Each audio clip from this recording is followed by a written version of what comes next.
நண்பர்களே, டைகர் செல்வா அண்ணனுக்கு கடைக்கு வந்தாச்சு. முதல்ல ஒரு துண்டு மீனை வாங்குவோம். வாங்கினதுக்கு அப்புறமாட்டு விலைவாசியெல்லாம் பார்த்துடலாம். இங்கே பாருங்களேன், இந்த பெரிய துண்டு மீன் 100 ரூபா தாங்க. சரியான லாபம் பாருங்களேன். இன்னும் கொஞ்சம் மீன்கள் இருக்குது, அதையும் நான் காட்டி தரேன். இப்போ பாருங்களேன், நம்மளுடைய சேனலை நீங்கள் இப்போ தான் முறையாக பார்க்குறீங்கன்னா மறக்காமல் சப்ஸ்கிரைப் பண்ணி வச்சுக்கோங்க. ஏன்னா நான் கன்னியாகுமரி மாவட்டத்தில் உள்ள தக்கலை அப்படின்னு சொல்லக்கூடிய ஊரில் உள்ள மீன்களோட விலைவாசியெல்லாம் போட்டுட்ருக்கேன். இந்த கடை எங்கே இருக்குது அப்படின்னு பார்த்தீங்கன்னா, தக்கலை கொல்லன் விலை அப்படின்னு ஒரு ஊர் இருக்குது. அதில் தாங்க இந்த அண்ணன் மீன் விற்றுட்ருப்பார். நீங்கள் டைகர் செல்வம் அப்படின்னு சொன்னாலே எல்லாருக்கும் தெரியும். அவரை நான் காணிச்சு தாரேன், கொஞ்சம் பொறுமையாக இருங்க. இந்த அண்ணன்கிட்ட மட்டும் ராட்சச மீன்கள் எல்லாம் வரும். நீளமாக இருக்க இந்த மீன் நெம்மீனுங்க, கிலோ 1000 ரூபாங்க.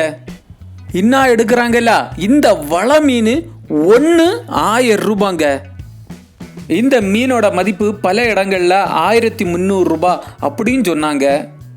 இங்கே பார்த்தீங்களா, வெள்ளைச்சூரை இருக்குது பார்த்தீங்களா, 400 ரூபா 300 ரூபா சைஸ் வரைக்கும் இருக்குங்க. என்ன பாருங்களா, இந்த கொழுவை துண்டெல்லாம் வரி கொழுவை அப்படின்னு சொல்லுவாங்க. அதை தான் வெட்டி கொடுத்துட்ருக்காங்க. இன்னும் கொடுக்குறது 50 ரூபா தாங்க.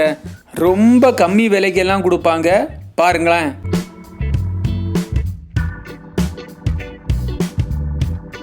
இப்போ என்ன கட் பண்ணிகிட்டு இருக்காங்கல்ல, இது நமக்கு தாங்க.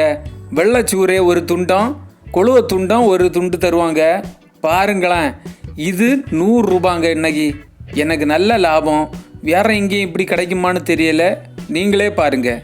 நிறைய பேர் கமெண்ட் செக்ஷனில் டைகர் செல்வான்னா யார் யார் அப்படின்னு கேட்டுகிட்டே இருந்தீங்க. இப்போ பாருங்களேன், இந்த மீனை வெட்டி முடிஞ்சோடனே அவரை நான் காட்டித்தாரேன். பார்த்தீங்களா, இவங்க தான் அது. இவங்க கிட்ட மீனை வாங்குங்க, கண்டிப்பாக விலை குறைச்சி கிடைக்கும் பாருங்கள்.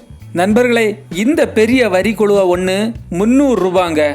நண்பர்களே, இன்னொரு எச்சரிக்கை என்னென்னா, இன்னைக்கு உள்ள விலைவாசி தான் நாளைக்கும் இருக்கும் அப்படின்னு நினைக்க வேண்டாம். நாளைக்கு வேறுபடும், அதையும் ஒன்று ஞாபகம் வச்சுக்கோங்க. நண்பர்களே, நான் எப்போவுமே மீன் விலை கூடுதல்னா கூடுதல்னு சொல்லுவேன், குறவுன்னா குறவுன்னு சொல்லிடுவேன். இங்கே பாருங்கள், 100 ரூபாய்க்கு இது லாபமாக நஷ்டமானு நீங்களே கமெண்டில் சொல்லுங்கள். நண்பர்களே, இந்த வீடியோ பிடிச்சிருந்தேன்னா மறக்காமல் ஒரு லைக்கை தட்டிட்டு போங்க. நாளைக்கு உங்களை இன்னொரு வீடியோவில் சந்திக்கிறேன். Bye, take care.